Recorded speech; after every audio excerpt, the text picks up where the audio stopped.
Hello friends, welcome back to our channel without boring சமையல். இன்னைக்கு நம்ம செய்ய போறது மட்டன் ரெசிபீஸ். முதல்ல மட்டன் சூப் செய்யலாம். வாங்க எப்படி செய்யறதுன்னு பார்க்கலாம். அடுப்புல ஒரு குக்கர் வச்சிருக்கேன். அதுல 3 டேபிள் ஸ்பூன் நல்லெண்ணெய் சேர்த்துக்கங்க. சூப் செய்யறதுக்கு நல்லெண்ணெய் தான் டேஸ்டா இருக்கும். அதில் 1 ஸ்பூன் ஜீரகம் சேர்த்து கொஞ்சமாக கறிவேப்பிலை சேர்த்து நல்லா புரிய விடலாம். இது நல்லா புரிஞ்ச பின்னால் ஒரு பச்சை மிளகாய் சேர்த்துக்கலாம். இதோட இஞ்சி பூண்டு சின்ன வெங்காயம் சேர்த்து அரைச்சி வச்சுருக்கிற பேஸ்ட் 2 ஸ்பூன் சேர்த்துக்கலாம். ஒரு தக்காளி சேர்த்தா போதும். நிறைய சேர்த்திங்கன்னா புளிப்பாயிரும். அதனால் சின்ன தக்காளியாக 1 சேர்த்துக்கிட்டா போதும். தேவையான அளவு உப்பு சேர்த்து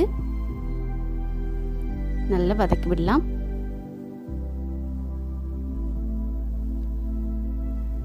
இதில் 1/2 கிலோ மட்டன் எலும்பு சேர்த்து நல்லா வதக்கி விட்டுக்கலாம். இந்த மாதிரி நெஞ்செலும்பு சேர்த்து சூப் செஞ்சு குடிக்கையில் சளியெல்லாம் இருந்த இடம் தெரியாமல் காண போயிடும். நீங்களும் ட்ரை பண்ணி பாருங்கள்.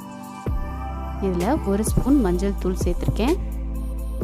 1/2 ஸ்பூன் மல்லித்தூள், 2 ஸ்பூன் மிளகுத்தூள் சேர்த்து நல்லா வதக்கி விடலாம்.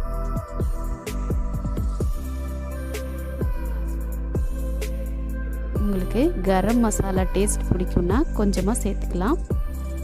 இதோட மல்லித்தழைகளை தூவி நல்லா வதக்கி விட்டுட்டு 1 லிட்டர் தண்ணி சேர்த்துக்கலாம்.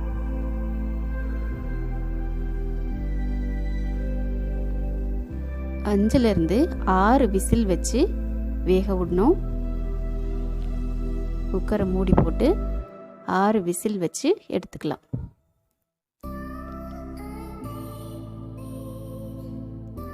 பாருங்க 6 விசில் வந்துருச்சு. போய் இறக்கியாச்சு. எலும்பெல்லாம் நல்லா வெந்திருக்கு. இப்போ இதில் உங்களுக்கு தேவைப்பட்டா உப்பு மிளகுத்தூள் தேவைன்னா சேர்த்துக்கலாம்.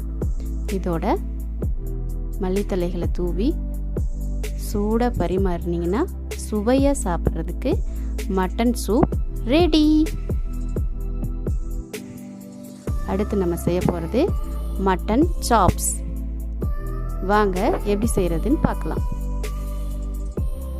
ஒரு ஃப்ரை பேன் வச்சுருக்கேன். இதில் 2 டேபிள் ஸ்பூன் நல்லெண்ணெய் சேர்த்துக்கலாம். இதில் 1/2 ஸ்பூன் சோம்பு, கொஞ்சமாக கறிவேப்பிலை சேர்த்து நல்லா பொரிய விடலாம். 2 ஸ்பூன் இஞ்சி பூண்டு பேஸ்ட் சேர்த்து நல்லா வதக்கி விட்டுக்கலாம்.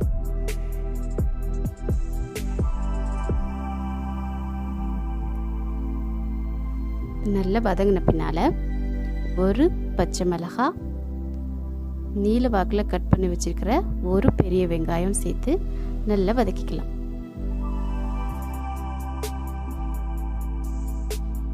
ரெண்டு தக்காளி, தேவையான அளவு உப்பு சேர்த்து நல்லா வதக்கி விட்டுக்கலாம்.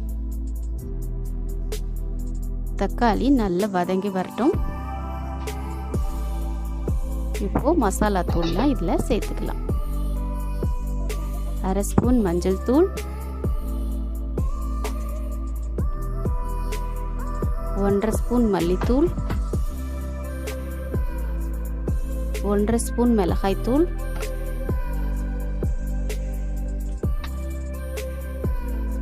1/2 ஸ்பூன் கரம் மசாலா தூள், 1/2 ஸ்பூன் மட்டன் மசாலா தூள் சேர்த்து நல்லா வதக்கி விட்டுக்கலாம்.